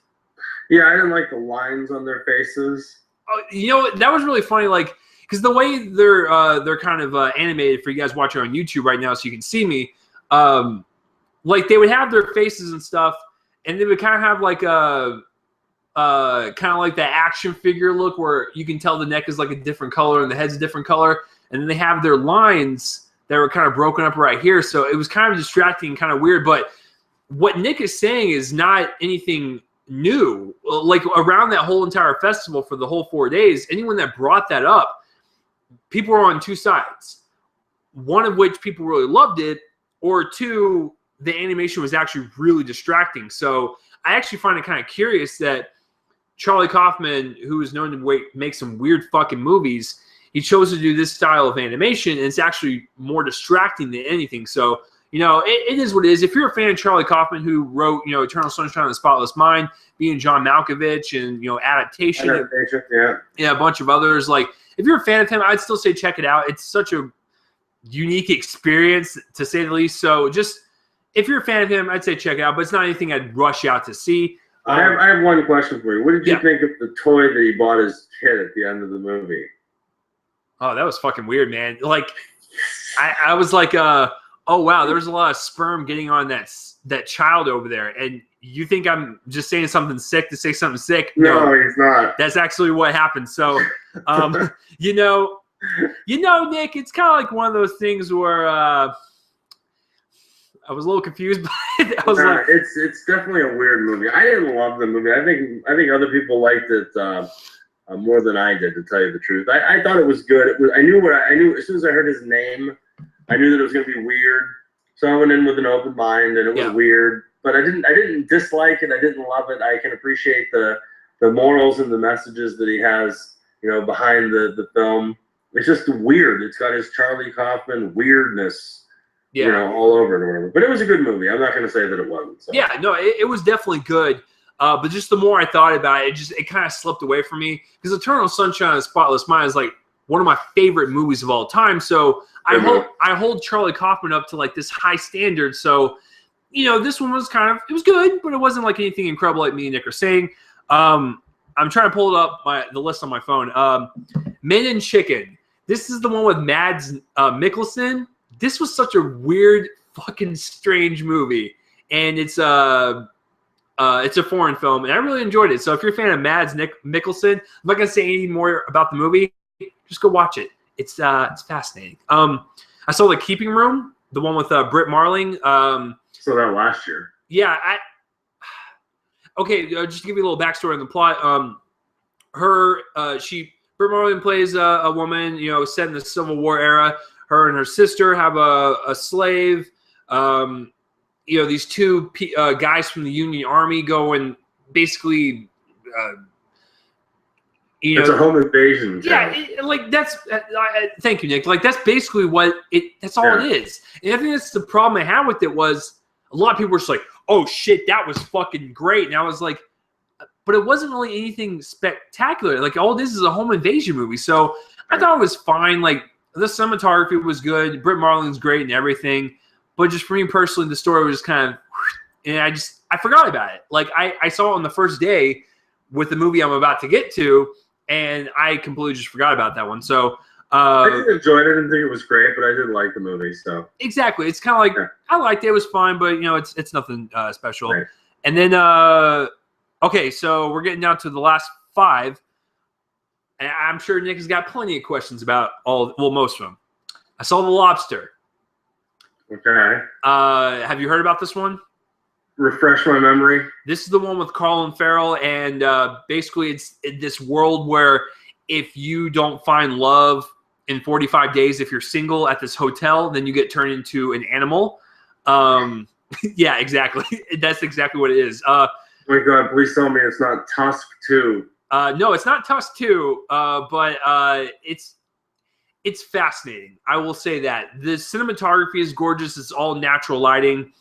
It's a fascinating story, but it's kind of slow for me towards the middle of the movie and towards the tail end. It kind of drags on way too long. And it's only a 2-hour-long movie, but I think for such a weird idea, and I'm not going to say any more, Nick. So if you want to see this, that's what you're getting from me. It's just that little plot. Wow. So if it fascinates you, I'd say check it out. It's a very unique film for sure, for damn sure. Is it better than Tusk? Well, first of all, I like Tusk, and I know you hate it. No, I think Tusk is a very fun movie. It's not anything to write home about, but I'm a huge fan of Kevin Smith. Not many people are, so I have to defend him on a daily basis. Sue me. I like Kevin Smith. I just didn't like that particular outing. So yeah, it is what it is. But no, like The Lobster is really cool. Like I said, it's just something really unique, and like I said, it's very visually stunning, and it's actually a really disturbing tale on relationships and on being single at the same time. There's pros and cons to both, and they're actually displayed throughout the movie. So take with it what you will. I enjoyed it a lot, but it's not really up there for me. And then another one that I was super excited to see. A lot of buzz from Sundance, won Best Cinematography. That was The Witch. This fucking movie. You got to see that? I got to see The Witch. Oh, man. Somebody was just talking about that at work, and I had to look it up. And it doesn't get released until February. It's getting released against some big... Damn. It's getting released against some big, like, action film. Like, it has no... Like, they're not in competition with each other at all. Like, two completely different genres. But it looks really original. It looks really scary. And it looks really good. So please tell me, was it good or bad? Listen, I had a lot of hopes for it because, like I said, I heard a lot of things from Sundance. I forgot what Scott said about it, but I think he said he enjoyed it. I forgot. I don't even know if he saw it, but yeah, I was really looking forward to it. And hey, listen, if you win Best Cinematography at a film festival, if your movie sucks, well, God damn it, at least it'll be great to look at. So, that's what I was thinking. It is a well-lit movie. You want to talk about a movie that utilizes, it's not natural light, but like, the moonlight setting or like a fire setting. It's gorgeous. It really is kind of haunting, and it really goes in with the whole, the story and the mythology of this witch, and, maybe the devil is involved or whatever. So, I mean, that's all I'm going to say. I don't want to spoil anything for you guys, but it's a well-shot movie. It's a well-acted movie. The tension and the suspense is there. And what I love about horror films, and this one does it pretty damn well, and yeah, the witch or whatever the entity is, it does show its face, but for like 90% of the movie, it's more just talked about than anything. And that's like actually the creepiest to me is when something is talked about, it's off screen, you can't see it. And so it puts thoughts into your mind as to what the fuck it actually is. And there's one creepy scene where the main character is just kind of standing there and it's dark around her. And I'm just going to say there's another person in the room with her, but you can't really see it. So it's pretty terrifying. And I'm going to say the ending is pretty out there, pretty powerful, as in like a holy shit type of moment. I really enjoyed it. I'm looking forward to seeing it, man. Yeah, you sold me on that, so I really like. Please, and I'm gonna watch your review, but let me know what you think of it when you finally. I can't believe it's February. I thought it was gonna be later this year, but that's crazy. That's what I heard. When they said in the trailer, I think it's coming out like right before Valentine's Day, I think. So it's the Valentine's horror movie, I guess. And you guys have to keep in mind, this is not one of those like jump scare. Well, there's a couple of jump scares, but like this isn't like a monster movie. This is more of a subtle kind of creeps under your skin type of movie, which I'm totally okay with. I love those types of movies. And oh shit, what was I gonna say? I'm spacing out. I think it's a very well done movie, and I actually really want to see it again because they utilize some cinematography that's just fucking creepy, man, and I really enjoyed it. So yeah, The Witch, it's a very very good one. So here are my last three I'm going to talk about, and they're actually in my top three. I'm going to start with three and go on up. So if Nick has a question about them or whatever, I'll tell him. And I'm going to let you know right now. Maybe with a caveat of number three, the other two, I don't know when they're going to be released. They're probably not going to even be considered for Oscars. They're kind of just those movies that you're going to see at a festival that the general public will probably never see, which I'm totally okay with. Right. So here are my top three favorite Fantastic Fest films. Number three, it won the Grand Prix at the Cannes Film Festival, and that would be Son of Saul. Now, for all you guys that don't know Son of Saul, real quick, the plot is set in World War II, Holocaust. We follow this guy that's in a detainment camp. He's actually one of the Jewish workers. So, because back when this was going on, the Nazis would hire Jews to work for them, basically to kill their own people. And the people that died in the Holocaust, they would die super quickly. But these workers, if they helped the Nazis kill other Jews, then they would live a little longer, but they'd still die anyways. So it would focus on one of the Jewish workers, and basically his son gets murdered in front of him by a Nazi, and his father wants to bury his son in a proper way and not just be fucking thrown into a pile of bodies. So he steals his son's body and tries to go bury it somewhere. He tries to steal a rabbi and stuff. It is a very powerful, emotional movie. This thing is intense, man. And when the movie ends, like the last like 10, 15 minutes is so intense. It just blows your mind when the movie's done. You're just like, oh fuck. Like it's one of those movies. The cinematography is outrageous, like outrageously good. Most of the movie is shot with the camera on a close-up of the back of the head. And we follow this character kind of, not like a POV. Well, I guess it would be a POV, but not technically because it's not in front. It's more of, we see it from behind, but we see him kind of go throughout the camps. We see him kind of do his daily routines and stuff. And everything else, like in the foreground, is blurred out for the most part.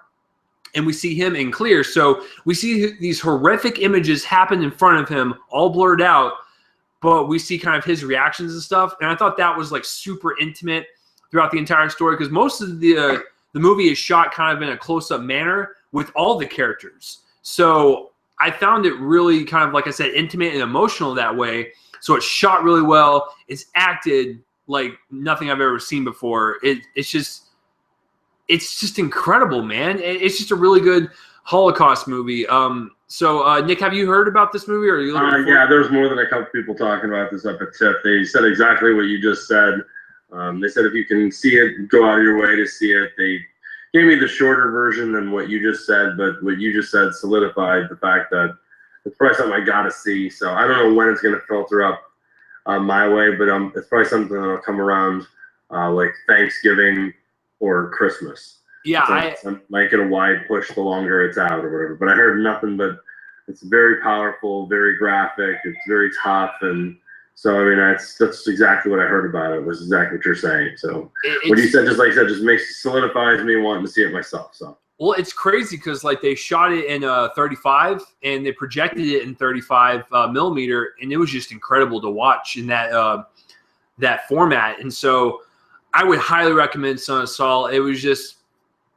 It's fantastic, man. Like I don't know what else to say. So that's my number 3 slot for the Fantastic Fest. This was a tough list, guys, because I really loved films like The Witch, and I have a soft spot for Devil's Candy, and then Anomalisa I really like. So this was really tough, guys. And I try to pick the 3 that were just really kind of, I was just kind of in shock when it was done. So number 2 is actually a documentary.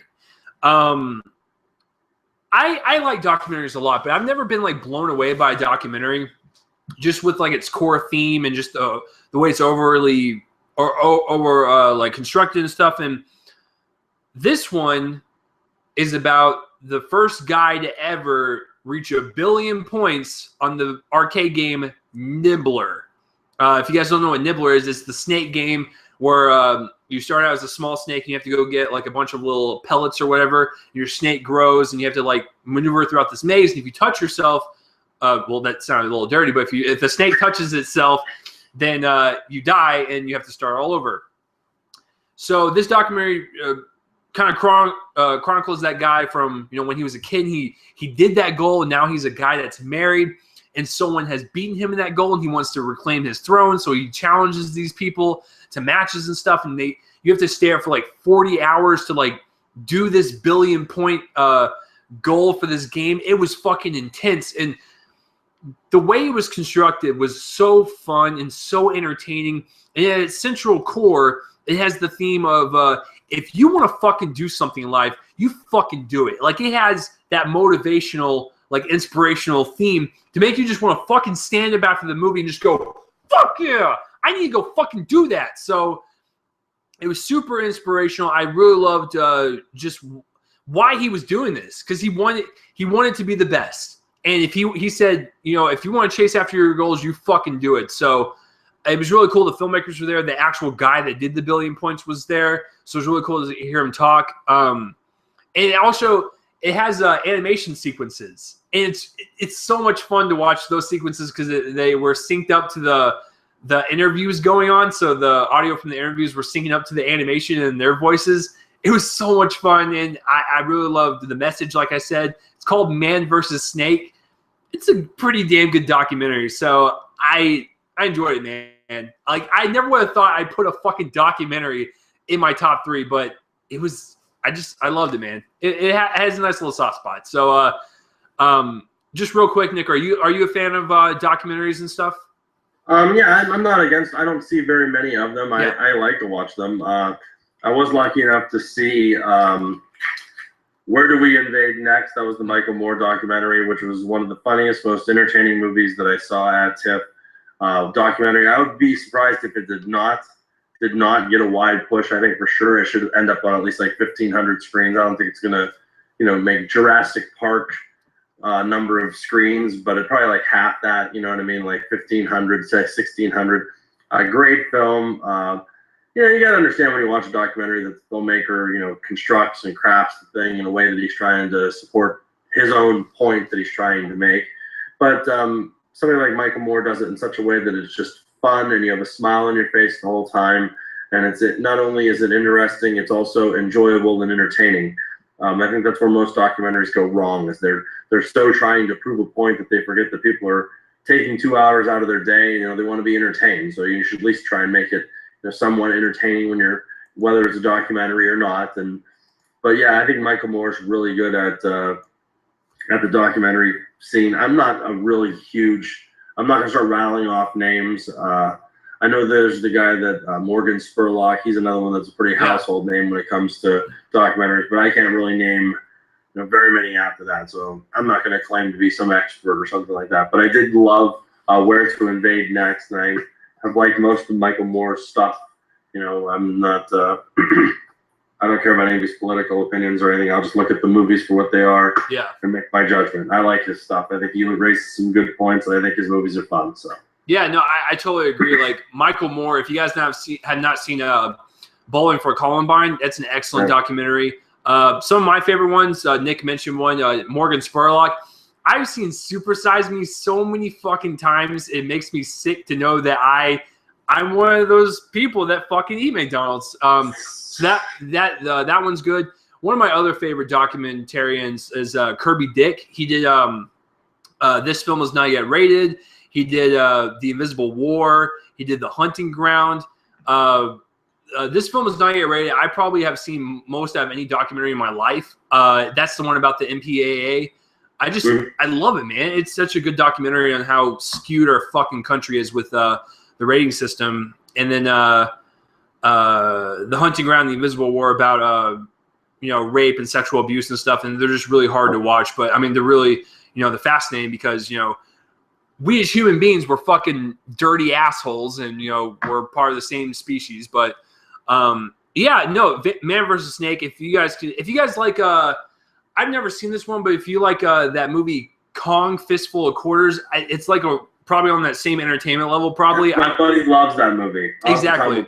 So like I've never seen Kong, but because that's about an arcade game. This is about an arcade game and achieving a certain goal. So I'm assuming they're gonna have like the same tone. I'm just guessing. I'm taking a shot in the dark.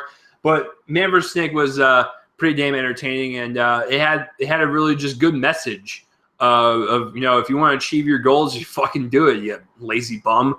I need to tell myself that every morning. So, and then my number one favorite film. I'm gonna say the title. Nick's not gonna know what the fuck I'm talking about. My number one favorite film of Fantastic Fest. I saw it, and when I was done, I turned to the guy next to me, and I was like, dude, that movie just blew my mind. I think I just found my favorite. And he was like, yeah, it was pretty good. I was like, you're fucking insane. Secondly, the director was there for a Q&A. This was his first ever feature. God damn. My favorite film. Too Late with John Hawkes. No, I never heard of it. If you can find this movie, for the love of everything that is holy, you have to seek this out. It was shot in 35 millimeter. The director insisted to have it on that format, and for a very good reason. It adds such a great style to the movie. So with that being said, don't see this on iTunes. please go see this in theaters. It is a hell of an experience. Now, I'm going to describe this movie to you. Well, first of all, I'm going to give you the plot, and then I'm going to describe to you how it's shot, and we'll see how your opinion sways.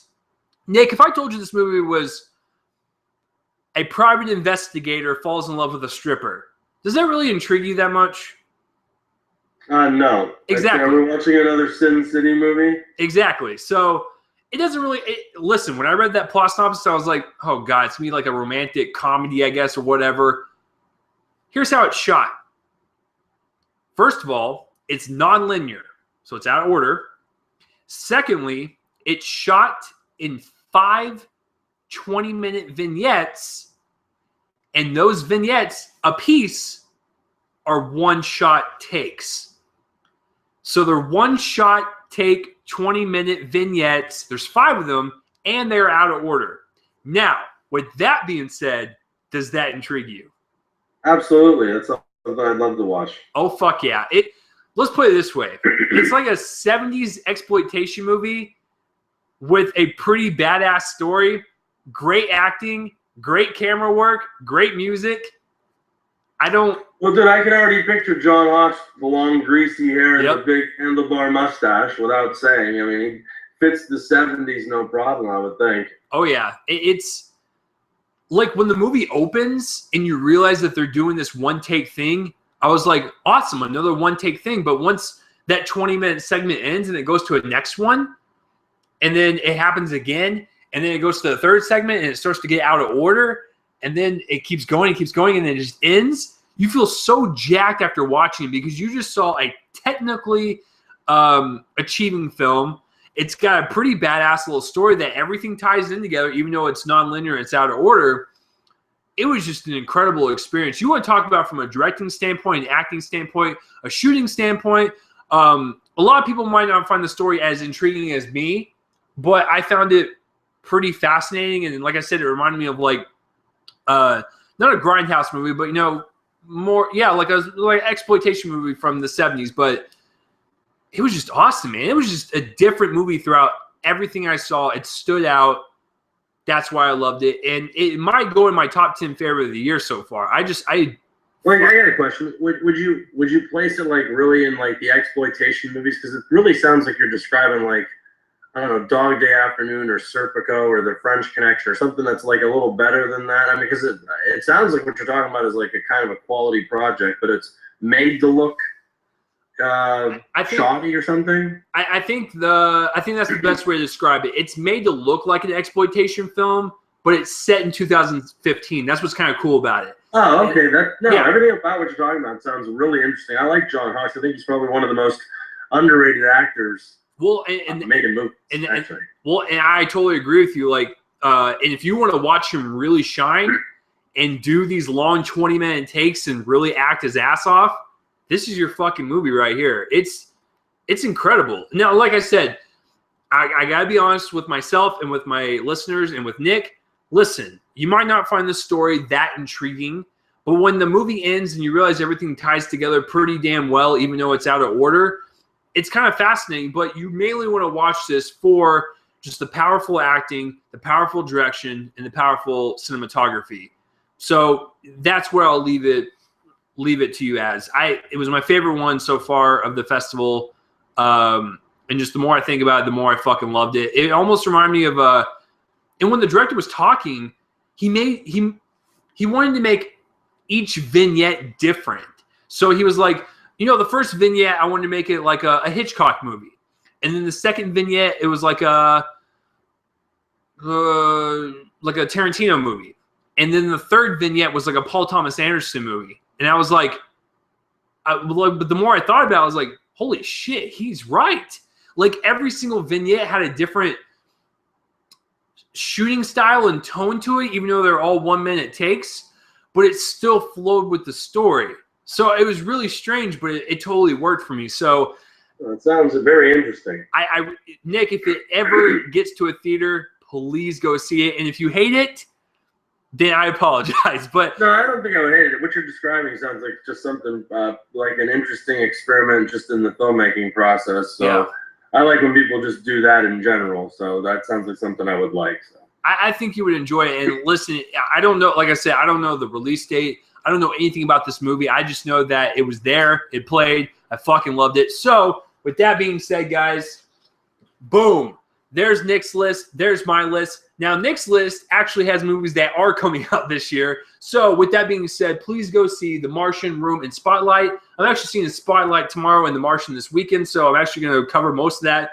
And I'll definitely watch your review because I'm interested in what you think of Spotlight. So. Oh, for sure. I'm looking forward to it because I've heard great things. So that's pretty much it for our coverage of the 2015 Toronto International Film Festival and the 2015 Fantastic Fest Film Festival. And Nick, as always, I cap all my episodes off with the box office results. Now, Nick actually is in tune with all the new releases that come out every weekend because he reviews pretty much everything. So, Nick, without even looking at it, can you guess the top 5 for this past weekend? I think I heard that the Hotel Transylvania won the weekend. Okay, could you? I think I heard that. What was the holdover from last week? Last week we had. Okay, so I won't. Everest with Black Mass. Maze Runner, The Intern. I'll say the Maze Runner had to hold on. I think the Maze Runner probably held on to second. Okay. Everest has got to be in there somewhere. Black Mass has got to be in the top 5, I would think. And wasn't there another new wide one this week? Yeah, The Intern. Oh, and The Intern. Oh, that had to be second. I'd say the Maze Runner's third. And the other 2 that I just said. I'm gonna tell you right now, Nick actually got the top 3 correct. So I'm gonna give you a chance to sweep. Okay. I'm gonna give you a chance to sweep it. So what is number 4 and what is number 5? Let's see. So was it The Intern? So it was Hotel Transylvania, The Intern, The Maze Runner. Then I'm gonna say there was Everest and then Black Mass. Ladies and gentlemen, in my 2 years of doing this podcast, that I can recall, I don't think anyone has ever nailed the top 5 correctly. Congratulations. I'm feeling good. I'm feeling good about myself. Congratulations, Nick. Nick has nailed the top 5. So let's break these down with the numbers and stuff. Number 5 is Black Mass with 11 million. Its domestic haul right now is at 42, which is the U.S. and Canada. Worldwide, it's got 42.7 on a budget of 53. Kind of doing bad because the rule of thumb is you got to double the budget, so about 106 to break even with all the theater takes and all the marketing and stuff. So still got a long way to go, but maybe with the Oscar buzz and push, that's still a win for Johnny Depp. Exactly. So he needed this one. Oh yeah, no, Nick is totally right. Like if I could look up the numbers for Mordecai right now, they're abysmal. So this is like a home run for him. So number 4 is Everest with 13.2 million. It expanded into more theaters. Last week it was only an IMAX release. It's doing actually pretty well. Domestically, it's got 23. Well, not here in the States and Canada, but worldwide, it's actually got almost 100 million. It's at 97. So it's a budget of 55, so about 110 to break even. So it's actually going to do pretty well. So I really enjoyed Everest. So congratulations. I don't know what to say. That's a good one. Number 3 is Maze Runner with 14, so it barely just edged out Everest. I didn't see the first one, nor do I fucking care about the whole franchise. Hey, I'll tell you what, I don't know what it is, but they're not bad, dude. Out of all, and we got a barrage of those things when the first one came out. There was Beautiful Creatures, and every weekend there was the Mortal Instruments, something else, Stardust. Hey, dude, I had to see all of them. This was the one good one, okay? I saw all the shit, and the one good one was The Maze Runner. It actually wasn't bad. So I was actually looking forward to seeing this. And I'll be honest, I came back from seeing 31 movies at TIFF, and I came back on Friday night, and sure enough, Saturday morning, I got up and went and saw The Maze Runner at noon. I was telling my friends, I'm like, well, I gotta go see The Maze Runner. They're like, you gotta be kidding me. Like, you just got back. I go, well, I actually want to see where this story's going. I want to, and so I'll tell you what. I gave the first one 3 out of 4 stars. I gave this one 3 out of 4 stars. Entertaining, not much else to it, but entertaining nonetheless. So as far as the young adult stuff goes, it's like way better than average. So I gotta give it. You know, I'm glad you're standing up for it. I can't do it. I'm just listen. No, I don't blame you. I don't blame you. Well, it's not that, like, guys. I can look around right now and point out many young adult novel adaptations that I absolutely adore. Harry Potter, Hunger Games, The Perks of Being a Wallflower. Shit. I mean, there's plenty of others back there that I really fucking enjoy. So it's not that I don't want to watch it. It's just I'm so burnt out on like the Divergence and the Maze Runners and everything looks so fucking similar. It looks the same. I can't do it. Now, so I will tell you this: that you're here to hear first on your 97th podcast. Oh God, we're gonna change from the ages from now. We're gonna trace it back right here. I'm telling you that this Dylan O'Brien, the kid that plays Thomas in the Maze Runner franchise, is going to be somebody someday because he's got it. He's got it all. He's got the look. He's a good actor. He's a good leader. He's easy to rally behind. The kid's got it all, dude. He reminds me of Robbie Amell. He was in that movie The Duff. Yeah. He's the younger brother of the guy from Arrow. Okay. Robbie Amell's another one, dude. He's a nice-looking kid that's a talented actor. As much as he's a nice-looking, but I'm telling you, this Dylan O'Brien kid is going to be around. He's a good actor, and I think he's got a career in Hollywood. Out of all the idiots that appear in these young adult movies, okay. This one's actually a good one, so I'm going to give like another plug to Dylan O'Brien because I thought he was really good in this movie. So I mean, I've heard Dylan. Excuse me, I've heard Dylan O'Brien's actually pretty good. So I mean, like, I'm not going to bash him, man. It just ain't my deal. I mean, but it's doing really well though. Like domestically, it's got 51, and worldwide, it's actually got 174 on a budget of 61. So it's actually rocking 50 million plus for profit. So that's awesome. I'm glad. So, and then number 2, Nick got it right, is The Intern with 17 million. Kind of a low opening for a Nancy Meyers movie, but whatever. Worldwide, it's got 30 million. The budget's not listed, so Robert De Niro probably. I want to say they made that on like 40. Yeah, 35 or 40. It was like pretty modest budget, so yeah, they'll have to make a profit. Because Anne Hathaway, like, she probably asked for a lot. Robert De Niro doesn't give a fuck now, so he's probably like, yeah, whatever. But Anne Hathaway seems like the type of person that's like, I won't do a movie unless it's like fucking $30 million. And it's like, oh, okay, Anne, just go hug your Oscar again. All right, so De Niro's gonna do exactly what Gene Hackman did, and there's another actor. Gene Hackman. They just made relentless movies, and Nicholson made relentless movies for like 10 straight years. Then they both just retired. So you can tell all those were part of the retirement plan. And I think that's where we're at with him right now. Is he's just De Niro's going to be in anything that he can, just padding the IRA accounts, and then you got the retirement funds for when he's ready to quit making movies. So I don't blame him. When you're fucking Robert De Niro and someone's going to offer you $10 million to go be something in Las Vegas and go for it. It is what it is. So I mean, it's Bobby De Niro. Right. So so The Intern number 2, and then number 1 with Hotel Transylvania 2, it actually broke the record for the biggest opening in September ever. That is 48 million. Now compared to Pixels, this is a bigger opening for Adam Sandler in a long time. So the budget's not listed, but worldwide it's got 77. It's pretty good. I mean, I think it's on par with the first one. The first one was cute. I'm not going to see the second one, but it is what it is. I'm not going to bash it. Kids movies are kids movies. So that's it for the box office results for the weekend. And guys, that's it for this episode. Now I haven't been on an episode in a long time with a guest or just by myself in general. We've almost clocked in at 2 hours. But hey, listen, guys, when we're talking about this many movies and this many festivals and stuff, there's just a lot to talk about, and we want to relay this information to you guys to check out these movies, and please support these movies because some of these are probably going to be heavy Oscar contenders, and if you want to watch the ceremony and be caught up with these movies, go see them. You probably won't be disappointed. So with that being said, I want to thank Nick Iacobucci for coming on this podcast finally, because listen, I'm not going to lie. When I first started this out 2 years ago, I've always wanted Nick on. But Nick's the type of person I'm not going to just go, yo, Nick, you want to come on my podcast and we're going to review the 5th Twilight movie? Fuck no, it ain't going to happen.